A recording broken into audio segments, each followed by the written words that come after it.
예수님을 식물에 비유한다면 우리 교우들께서는 예수님을 어떤 것에 비유하시겠습니까? 예수님은 무엇에 비유할 수 있을까? 찬송가의 샤론의 꽃 예수. 샤론의 꽃은 우리나라 국화인 무궁화죠.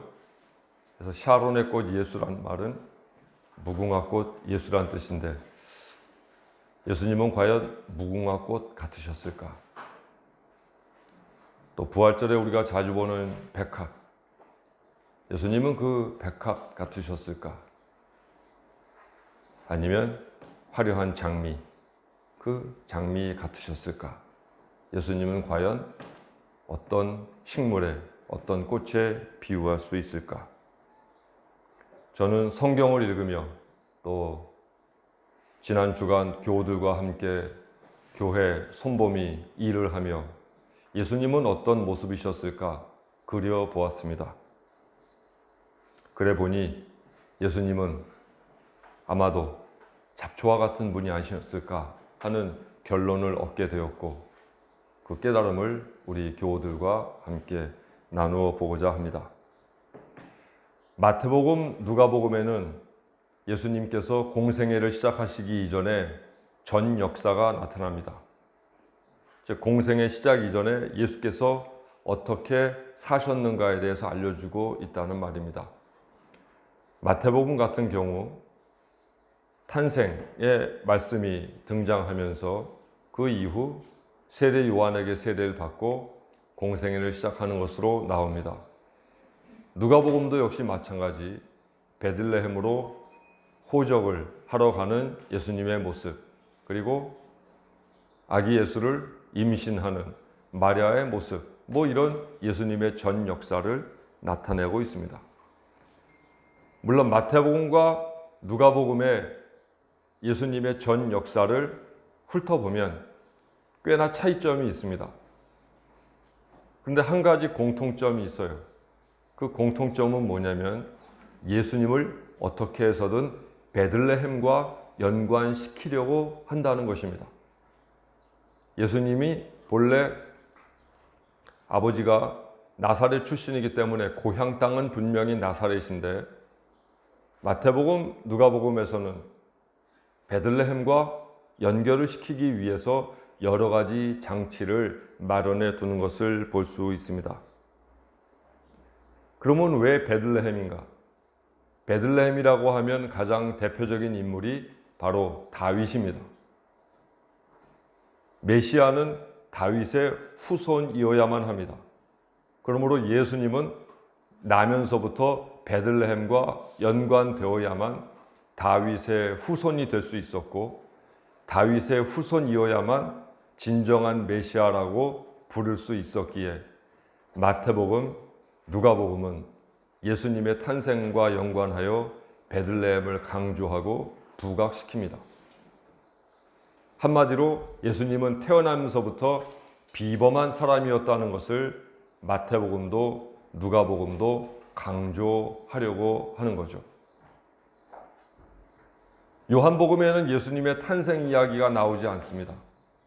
요한복음에서는 그저 예수님을 말씀으로, 빛으로 그렇게 등장을 시킵니다. 그런데 말씀, 빛, 그 안에 있는 요한복음 1장에 보면 창세기에 나오는 하나님께서 세상을 어떻게 창조하셨는가 하는 그 창조의 이야기와 많은 유사어들, 또 유사 개념들이 요한복음 1장에 등장합니다. 즉 예수님의 등장을 창세, 세상을 창조하신 이야기에 빗대어 그렇게 위대한 이야기로 요한복음 1장은 서술하고 있습니다. 따라서 요한복음도 예수님을 특별하신 분, 비범하신 분으로 소개하고 있습니다. 그런데 마가복음에서는 탄생 이야기도 나오지 않고 예수님의 전 역사에 대한 것도 나오지 않습니다. 그저 세례 요한에게 세례받고는 곧바로 갈릴리 해변으로 나가서 베드로와 안드레와 야고보, 요한을 제자로 부르시는 장면으로 나타납니다. 마가복음이 관심을 두는 것은 예수님은 비범한 분이 아니라 그야말로 평범한 분이었다는 사실을 강조하고자 하는 겁니다. 그래서 마태, 누가, 요한 여기에서는 예수님은 비범하게 태어나시고 비범한 분이었다 강조하는 반면 마가복음에서는 예수께서는 그야말로 필부, 필녀처럼 평범한 분이었음을 우리에게 알려주고 있습니다. 그래서 오늘 우리가 읽은 1장 9절의 말씀에 보면 그때 예수께서 갈릴리 나사렛으로부터 와서라는 표현이 있습니다. 갈릴리 나사렛으로부터 왔다라고 하는 말은 출발지가 거기였다는 것만 뜻하지 않고 바로 갈릴리 나사렛 출신이다 하는 사실을 우리에게 알려줍니다.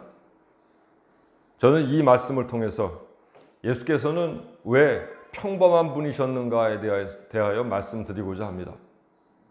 현대 기독교에서 예수님은 너무 고양돼 있습니다.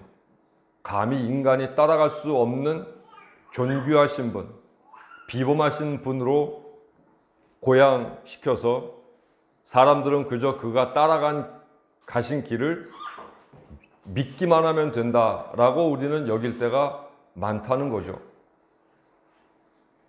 그러나 마가복음에서는 그와는 반대로 예수께서는 평범한 분이셨다. 그분처럼 우리도 살아야 하고 그분이 걸은 길을 우리도 걸어야 된다라고 강조하고 있습니다. 그래서 예수를 믿자라고 하는 것은 마태, 누가, 요한복음의 주제라면 예수님처럼 살자, 예수를 따르자라고 하는 주제는 마가복음의 주제라고 말씀을 드릴 수가 있습니다. 우리 교우들께서는 예수를 믿기만 하십니까? 아니면 예수를 믿고 예수를 따라 사는 차원까지 나아가고 계십니까? 세상에는 많고 많은 사람들이 예수를 믿습니다. 그러나 예수님의 뜻은 단지 예수를 믿는 것에서만 그치지 않고 예수를 따르는 그리스도인들이 많아지기를 원하시고 있습니다. 특히 우리 원천교회는 그리스도를 본받아 이미타치오 크리스치 앞에 비문에 크게 적어놓고 신앙생활하는 교회입니다. 그저 기념 문구로 적어놓은 것이 아니라 우리의 신앙이 예수를 따르고 예수를 본받는 차원까지 나아가자고 우리 모두 결단한 겁니다. 십자가에 달리신 예수를 바라보며 구원을 희구하는 기독교가 아니라 저 십자가에 나도 달려야 한다. 그래서 그 예수를 나도 본받아야 한다. 여기까지 나아가야 기독교가 개혁되고 발전될 수 있습니다. 예수님의 평범성을 알아보겠습니다. 첫 번째, 예수님은 갈릴리 나사렛 출신이셨습니다. 예수님을 갈릴리 나사렛 출신이라고 성경이 밝히는 그것은 긍정적인 의미가 아니라 부정적인 의미이고 차별적인 언어입니다. 갈릴리 사람이라고 하는 것은 예루살렘의 입장에서 볼 때 그것은 혐오스러운 지역, 뭔가 덜 떨어진 지역으로 이야기할 때 갈릴리 사람이라고 표현을 했던 거죠. 그래서 예루살렘 사람들 같은 경우 갈릴리 사람이다 또는 갈릴리 출신이다라고 이야기하면 별로 신뢰하지 않으려 했고 인정하지도 않으려 했습니다.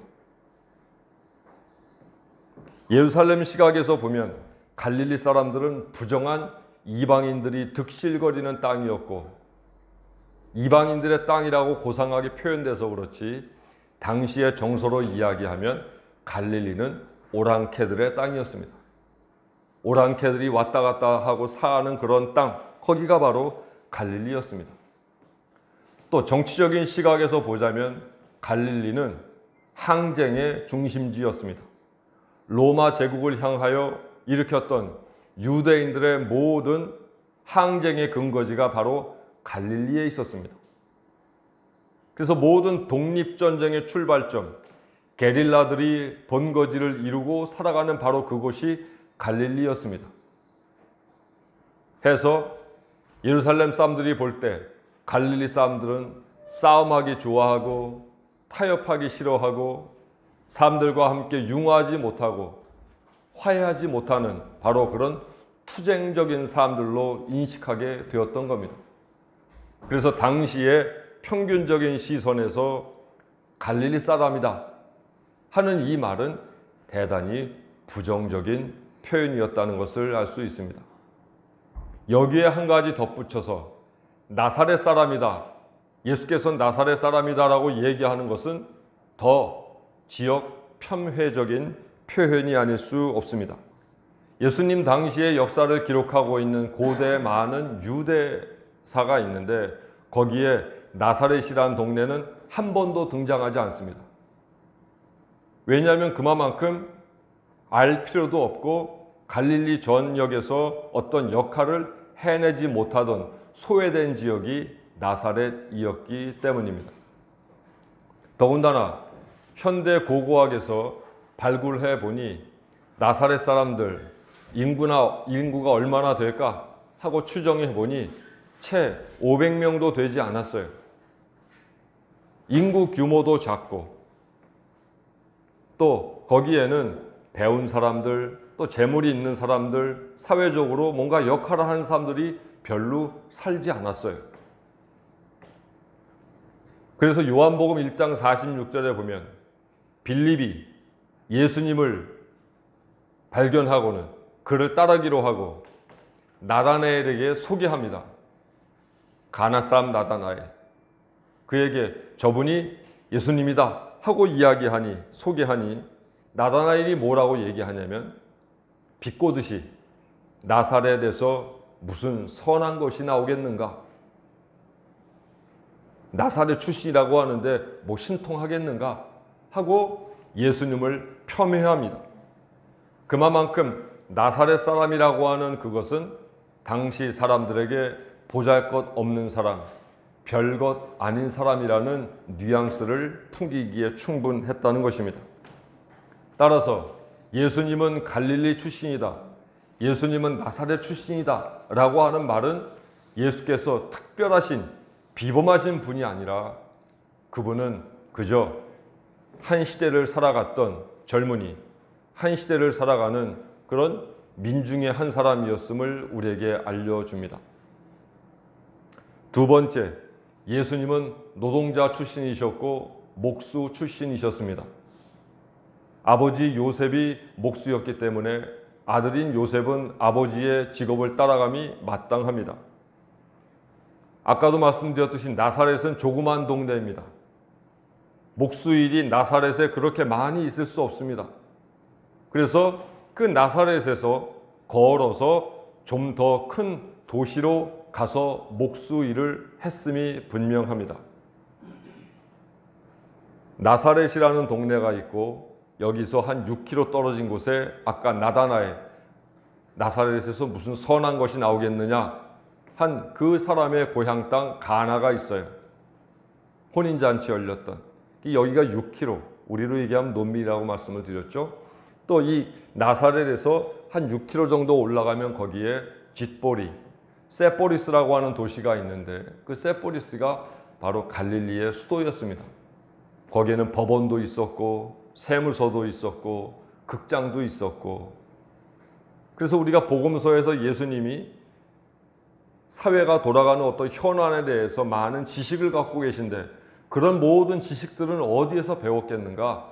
그것은 나사렛이 아니라 당신이 품팔러 다녔던 세포리스에서 바로 그것을 배웠을 것이다. 우리는 추정해 볼 수 있습니다.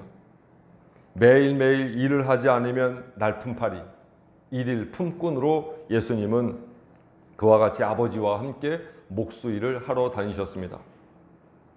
예수님 당시의 인구 피라미드를 그려보면 삼각형으로 되어 있어요.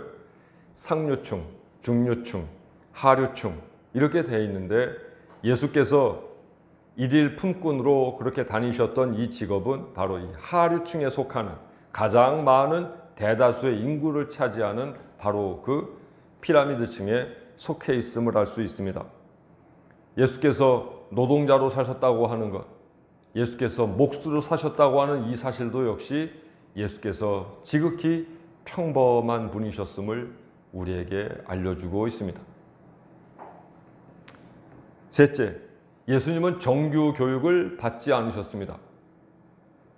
우리 성경을 읽어보면 예수님을 랍비여 또는 선생님이시여 이렇게 부르는 경우가 많은데, 그것은 예수님이 어떤 자격증 또는 정식 랍비 교육을 받았기 때문이 아니라 그저 그를 부를 만한 호칭이 없기에 일반적인 존대어로서의 선생님을 붙이고 있는 것입니다. 그러나 예수님은 정규 교육을 한 번도 받으신 적이 없습니다. 그 증거들을 보면, 첫 번째, 예수님이 가르치는 방식은 당시 정규 교육을 받은 랍비들의 가르침의 형식과 내용과 전혀 다릅니다. 또 사용하는 언어도 달랐습니다. 랍비들은 히브리어를 사용하고 또 때론 헬라어를 사용하기도 했지만, 예수님은 당시 민중의 언어인 아람어를 사용했습니다. 우리가 아바 아버지 할 때 아바 아버지 기도하시는 분들 많죠? 아바라고 하는 것이 바로 아람어이고 아버지라고 하는 것이 헬라어입니다.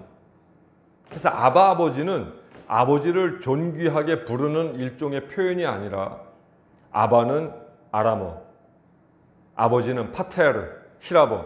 그래서 아람어와 히라버를 함께 섞어 놓은 것이 아바 아버지입니다.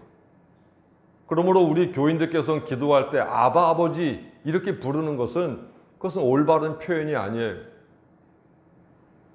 아버지 아버지 두 번 부르는 거랑 똑같기 때문이에요. 무슨 말씀인지 아셨죠? 그것은 아바를 설명하는 하나의 단어 설명 어법에 불과하지, 그게 무슨 신령한 언어이고 성령의 언어이고 은혜 받은 사람의 언어가 아니라는 거예요. 또한 랍비들은 성인 남성들을 대상으로 교육을 시켰습니다만, 예수께서는 성인 남성들뿐만 아니라 여성들도 교육시키셨습니다. 당시에는 있을 수 없는 이야기죠. 우리 중세 때까지 여성들에 대하여 차별하는 시대상이 있었고, 또 현대 들어와서도 20세기 초에 미국에서 여성들에게 선거권이 주어졌듯이 여성들에 대한 인권은 오랜 세월 동안 보장되지 않았었는데, 이미 2000년 전 예수께서는 여성들을 교육시키셨습니다. 랍비들에게는 있을 수 없는 이야기였습니다.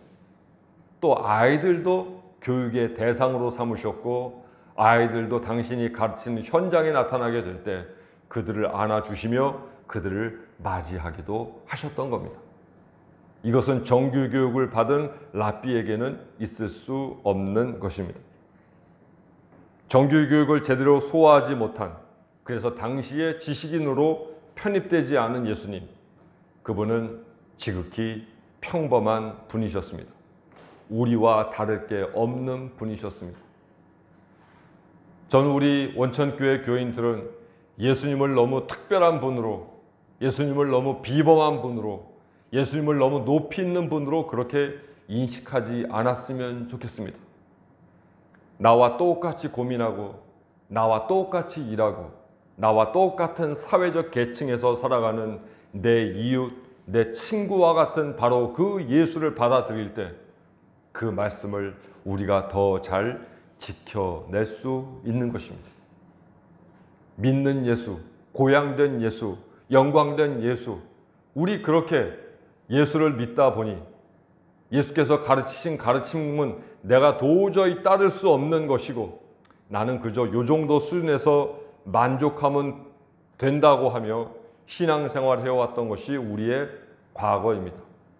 그러다 보니 교회는 발전하지 못했고, 교회는 변화되지 못했고, 교회는 깨닫거나 스스로 주님의 가르침에 몸을 담지 못했습니다. 지극히 평범하기 이를 데 없던 분 예수, 출신 지역도, 직업도, 교육 정도도 갈릴리 평균 또는 갈릴리 평균 이하의 삶을 사셨던 예수. 기득권의 눈으로 볼 때 예수님은 정선에서 뽑아서 자신들의 제도 속으로 끌고 들어와야 할 뿐이 아니라 어쩌면 자신들의 제도를 방해하는 바로 아나키스트 같은 존재, 그래서 없애버려야 할 존재. 오늘 한마디로 설교 말씀의 제목처럼 잡초와 같은 존재로 당시 바리새인도 사두개인도 대제사장들도 모두 예수님을 그리 인식했습니다. 거추장스러웠습니다. 그 시절 예수 그리스도는 잡초와 같은 존재였습니다. 지금 우리에게는 참으로 고결한 분이시지만 예수님 당시의 예수는 잡초였습니다. 사실 잡초라는 풀은 세상에 없습니다. 잡초란 풀을 아십니까? 없지요? 잡초의 정의는 뭐죠? 잡초는 무엇을 잡초라고 이야기합니까? 내가 심어 키우고자 하는 식물 이외에 다른 것들은 모두 잡초라고 부릅니다. 잡초라는 말 속에는 인간의 이기심과 인간의 탐욕이 담겨져 있습니다. 내가 심어서 뭔가를 수확하려고 하는데 그것을 방해하거나 그 옆에 있는 모든 식물들을 우리는 잡초라 부르며 없애기에 바쁘다는 거죠. 장마 오기 전에 김을 매야 장마 온 이후에 풀을 다스릴 수 있어서 많은 농군들이 지금 김매기에 열중입니다. 열심히 김매는 것 해야죠. 하지만 잡초에 대하여 좀 미안한 마음을 가지고 우리가 풀을 매야 그래야 그리스도인다울 수 있지 않을까 싶습니다. 낫으로, 예초기로, 제초제로 우리는 무진장하게 잡초를 죽이며 미워하기도 하고 성가셔하기도 합니다. 그런데 재미있는 것은 하나님은 잡초를 한 번도 창조하신 적이 없다는 것입니다. 하나님이 잡초를 창조하신 게 아니라 인간이 하나님이 정성스럽게 만들어 놓은 식물을 잡초라고 부를 뿐입니다. 인간은 자기가 좋아하는 작물만을 키우기를 원합니다. 그러니 자기가 좋아하는 식물 외에 다른 것들은 모두 잡초라고 이야기합니다. 최근에 우리 주변에는 어떤 잡초가 있을까요? 쇠비름, 비듬나물, 쇠뜨기, 소리쟁이, 방아지똥, 차조기, 괭이박 모두 우리에게는 성가신 잡초입니다. 하지만 이 잡초들이 가진 영양분, 약성을 생각하면 우리는 그것을 잡초라고 치부하면서 없애는 것, 그것은 사실은 자연에 대한 예의가 아니라는 사실도 그리스도인은 깨닫고 살아가야 합니다. 쇠비름은 어떤 약성이 있죠?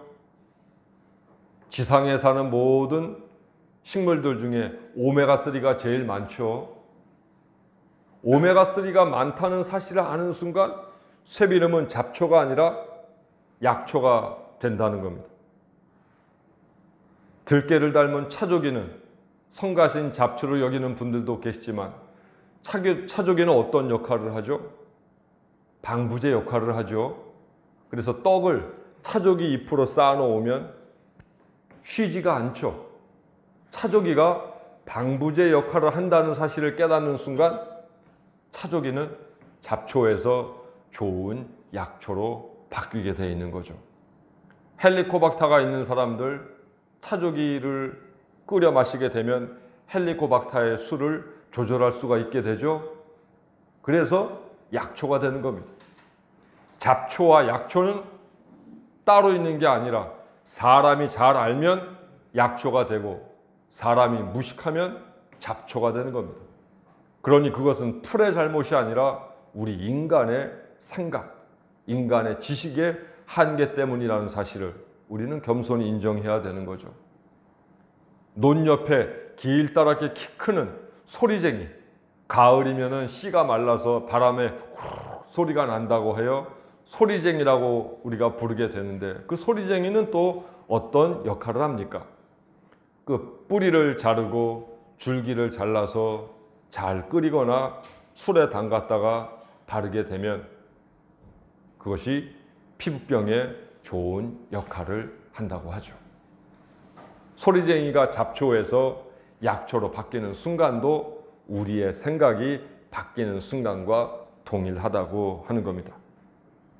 잡초는 쓸모없는 풀들이 아니라 우리가 몰라서, 우리가 무지해서 우리도 모르는 사이에 죽여 없애버렸던 그런 소중한 존재였음을 잡초를 통하여 우리는 배워야 합니다. 어쩌면 우리도 이 사회에서 없어도 되는 그런 존재인지도 모릅니다. 그저 밥이나 축내고 그저 세금이나 축내는 그런 존재들로 평가받을 수 있습니다. 저도 우리 교우들도 사회의 시선으로 보면 잡초와 같은 존재들일지 모릅니다. 우리 교회는 화천에 있습니다. 우리 교회는 그것도 저 구석 원천리에 있습니다. 우리는 잡초와 같은 교회입니다. 우리는 배움도 부족합니다. 이제는 연세들도 많이 들어서 지팡이를 짚지 않으면 다니지 못하는 분들도 많아졌습니다. 잡초가 되었습니다. 벌어놓은 것도 별로 없습니다. 그저 쓰러져가는 수십 년 된 집 하나 가지고 살아갑니다. 우리는 잡초와 같은 존재입니다. 현대사회가 요구하는 충분한 조건을 우리는 가지고 살지 못합니다. 갑과 을이라는 관계로 구성된 사회에서 어쩌면 우리는 평생 한 번도 갑의 위치에 올라가 보지도 못한 사람들입니다. 그래서 우리는 어느 날 잠시 갑이 되면 목소리를 높이고 이성을 잃고 남을 윽박지르고 누리려고 하는 그런 못난 습성이 나오는지도 모릅니다. 그것이 잡초이었던 우리의 삶인지도 모릅니다. 그러나 예수께서는 당신이 잡초라 치부되었지만 오히려 부패한 세상의 진정한 가치를 일깨우셨고 대제사장도 바리새인도 사두개인도 하지 못했던 그 모든 위대한 구원의 사역과 하나님 나라 운동을 당신이 일으키시고 당신이 실현해 보이셨습니다.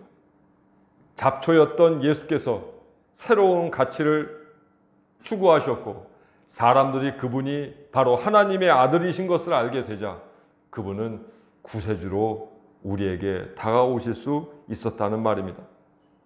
생명을 빼앗긴 이들을 위해서 십자가에 그분은 달리심으로써 생명을 되찾아 주셨습니다. 평범하게 사신 예수, 잡초와 같은 예수, 그 예수께서 바로 새 시대의 출발점이 되어주셨고 사람들이 본받아 살아야 할 인생의 목표가 되어주셨습니다. 잡초의 생명력을 지신 예수 그리스도를 믿는 그리스도인이라면 다른 이들이 우리를 잡초로 여긴다 하여 스스로 잡초처럼 살아서는 안 될 것입니다. 세상에 잡초는 없습니다. 남들이 우리를 잡초로 부른다 하여 잡초처럼 살지 마십시오. 아무것도 발휘하지 못하면 잡초지만 스스로 약성을 발휘하고 가치를 증명해낸다면 그 순간 약초로 변하는 것입니다. 이 시대 우리를 잡초로 취급한다고 해도 굴하지 마십시오. 대신에 잡초와 같은 존재들이지만 우리 교인들께서는 스스로의 가치를 증명해 보이십시오.